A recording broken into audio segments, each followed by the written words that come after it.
If you're wondering how to save a project in CapCut, the good news is that CapCut makes this really easy. In most cases, you do not have to manually save your work at all because CapCut Auto saves your project as you edit.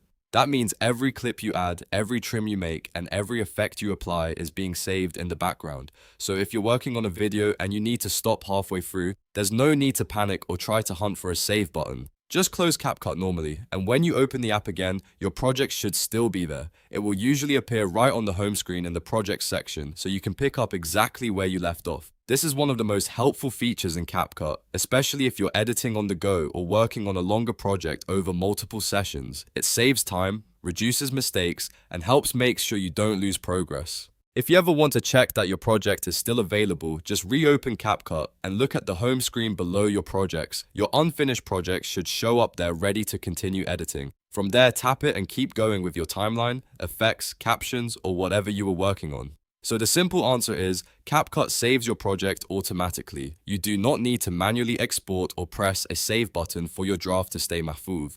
Just make sure you close the app properly and let it finish syncing your changes. If this quick tutorial helped you, please hit the like button and subscribe for more CapCut tips and easy editing tutorials. Thanks for watching, and I'll see you in the next one.